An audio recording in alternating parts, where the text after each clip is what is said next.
oitavo dia, um crossover muito diferente, que o fanático é o ponto principal aí dentro, né? Daí nós temos aí o envolvimento do Thor, do Homem de Ferro, do Homem-Aranha, todo mundo numa briga, que é meio que um torneio entre os deuses aí, esses deuses meio obscuros aí, demônios, sei lá, chame como você quiser. Se você não conhece, você vai conhecer agora. O oitavo dia, saga completa, pois é, uma saga no meio aqui da fase dos grandes heróis Marvel, uma saga meio estranha, uma saga diferente, um crossover muito doido que a gente vai ver agora. Então, bom, nós temos aqui um envolvimento aqui do Tony Stark e ele é convidado para ir lá para o Ártico, que eles descobriram, então, uma caverna, enfim, né, uma construção de uma antiga civilização, e ele vai lá investigar, lá junto com o pessoal ali, né, e enfim, eles estão lá investigando o que seria aquilo, tentando ler aí os hieróglifos, enfim, né, essa linguagem aí diferente. Aparecem uns outros conquistadores ali também, né, meio com uns caras meio Indiana Jones, assim, sei lá. E daí lá descobrem que é um templo, então, para um deus diferente aí que não sabe o que é. E daí uma moça que está ali junto com eles, ela entra lá no templo e ela se transforma aqui em Inferno, que é esse ser aqui. Bom, depois, em paralelo, nós temos então aqui o Thor. O Thor tá lá em Nova York, lá fazendo as coisas dele, lutando contra os inimiguinhos dele, lá, parará, né? Enfim, daí lá pelas tantas, ele vai se envolver nessa história aí também. Porque aparece o Fanático. Aparece o Fanático aí no meio de Nova York, deles tem uma briga, né? Daí o Fanático diz assim, eu preciso ir para algum lugar, estão me chamando lá em tal lugar. Daí não se entende direito o que é esse tal lugar aí, mas enfim, ele tá indo para lá. Né? O Loki fala assim que o Fanático ele tem ali o poder do Sitorak, né? Que ele pegou o poder do Fanático vem daquele Sitorak, etc, né, que ele achou lá na Coreia, etc. E ele diz que em diversos lugares do mundo, pessoas estão encontrando, então, algumas coisas ali, alguns elementos, tipo o rubi ali do Sitorak, e estão se transformando em seres poderosos, tipo o Fanático. E daí esses seres, então, eles estão aparecendo pelo mundo afora, daí não sabe o que está acontecendo, né? É que aparece dois desses seres aí, né, junto ali com o Fanático, e batem no Thor e levam o Fanático embora. Depois a gente volta lá para a história do Homem de Ferro, então que mostra lá aquela moça lá, né, que virou um desses seres aí, né, assim como esses outros aí, meio que na vibe do Fanático. E essa moça aí, então, ela briga com os caras, mostra aqui que um outro cara também encontrou um negócio debaixo d'água e virou um desses seres aí. Então esses seres que estão aparecendo no mundo afora, eles são como se fosse um avatar desses deuses aí, né? Que eles então têm uma disputa para fazer. O que vai acontecer? Cada um desses seres aí vai controlar então uma parte do planeta Terra e vão fazer uma grande guerra e o vencedor então fica com a Terra para ele. Então tem uns seres ali do Sitorak, que é o mais conhecido, e uns outros ali. São 8 desses seres aí, cada um deles vai ter então uma fatia da população da planeta Terra que vai lutar contra o resto. E então é isso aí que está acontecendo. Então o Fanático é um desses seres que vai entrar em guerra com as suas outras entidades.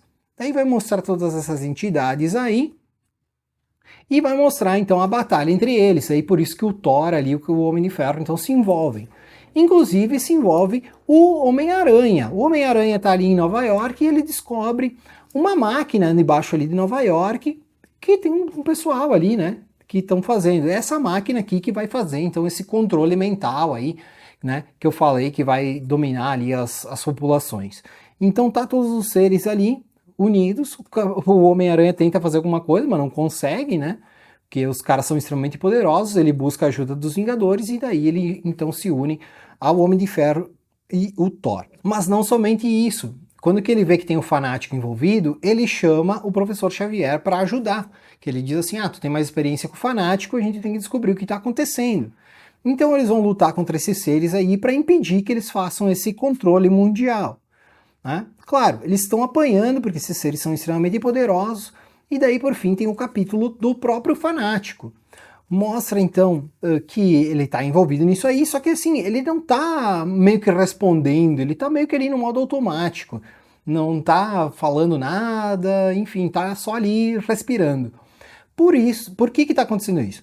Porque na cabeça dele, tá mostrando ali o Caim Marco, ele tá lutando contra o próprio Sitorak lá dentro da cabeça dele. Por isso que ele não tá respondendo, não tá fazendo nada, porque ele percebe que tá acontecendo então esse negócio aí, que é o próprio Sitorak e esses outros deuses aí, né, demônios, enfim, chame de como quiser, eles estão fazendo esse concurso aí e ele está sendo coagido, o Caim Marco está sendo obrigado a participar disso, e ele não quer. Então ele está confrontando o Sitorak para ele tomar o controle do corpo, né, o próprio Caim Marco tomar o controle do corpo, porque ele não quer que o Sitorak faça o que o Sitorak quer fazer, né? Os outros deuses ali, as pessoas estão fazendo ali, né? Esses caras aí estão fazendo aquilo que os deuses estão querendo. E o fanático está lutando contra isso. O próprio Xavier tenta ajudar, né? Ele entra na mente ali do Caim Marco, mas não consegue muito bem, né? Ele tem alguns problemas aí com isso, tem essa entidade aqui, ela é extremamente poderosa de telepatia, então é bem difícil ter controle sobre esses seres aí em si, né? E, enfim, dentro da cabeça do Caim Marco, ele tá lutando contra o Sitorak esse tempo todo, ele não aceita que o Sitorak tome conta do corpo, né? E por fim, então, ele vence do próprio Sitorak, e daí, quando que ele vence, ele toma o controle do corpo dele, ele luta contra aqueles outros deuses lá, né? E ele dá cabo a tal da máquina aí, né? O Thor, o Homem de Ferro, o Homem-Aranha, tentam ajudar, mas é o próprio fanático que vence ali, briga um pouco ali contra esses outros deuses e acaba então por fim destruindo a máquina. Mas tem toda uma briga aqui, né? Antes aí ele luta contra esses seres aí um por um, né? Os caras ali, o Thor tenta dar uma ajuda aí, né? Mas não é muito fácil. Mas por fim, então, o fanático destrói a própria máquina lá, que era dos deuses deles aí, e liberta todo mundo, e assim, então foi impedido assim, esse controle mundial aí que seriam feito por esses deuses, graças ao próprio fanático que era um desses envolvidos aí na trama. Uma historinha bem legal, uma saga bem interessante aí, que vamos ir um pouquinho mais a fundo agora. Esse crossover é um crossover diferente, né? Essa edição aqui é quase só dedicada a isso, né? Esse Grandes Heróis Marvel número 9. O fanático se mostra um herói, mas que não é bem um herói, né? Na verdade, ele tá lutando pelo seu próprio corpo, né? Ele quer tomar suas próprias decisões sem ter o envolvimento aí do Sitorak, né? Que é aquele Rubi aí, que fez parte do fanático e tudo mais, né? Mostrando que tem então esses outros deuses aí que fizeram esse torneio, vamos dizer assim, né? Usando a humanidade como peão. Então, a humanidade ia se dividir aí, um pedaço para cada um desses deuses, e iam fazer uma grande guerra. E, cara, é uma ameaça bem interessante, assim, um crossover diferente, um negócio diferente mesmo, uma ameaça diferente, a batalha também por si, né? Enfim, é um negócio diferentão, legal. Assim, tem o pessoal, bastante pessoas envolvidas aí, mas basicamente tem o Kurt Busiek e o Roger Stern que estão mais à frente aí, e fazem esse encontro aí, né, essa história que é o fanático, né, tá girando ao redor do fanático, e é bem interessante, bem legal aí, não é uma grande saga assim, mas é uma história diferente aí que vale a pena ser conferida sim. Fez parte aqui da nossa cronologia, porque tá aqui no meio, né, quer queira, quer não, tá aqui no meio de Grandes Heróis Marvel, e envolve esses personagens que estão passando aqui no meio das suas fases aí, né, tanto o Thor, quanto o Homem de Ferro, quanto o Homem-Aranha, todos eles estão passando aqui no gibizinho. Se você não sabia, confere aí os outros vídeos dessa cronologia Marvel e se inscreve aqui no canal para voltar mais vezes e seguir acompanhando as histórias da Marvel pós-Heróis Renascem. Então, muito obrigado pela sua presença, obrigado pelo seu like, dá esse like aí agora, obrigado, meu beijo na sua alma, meu forte abraço e tchau!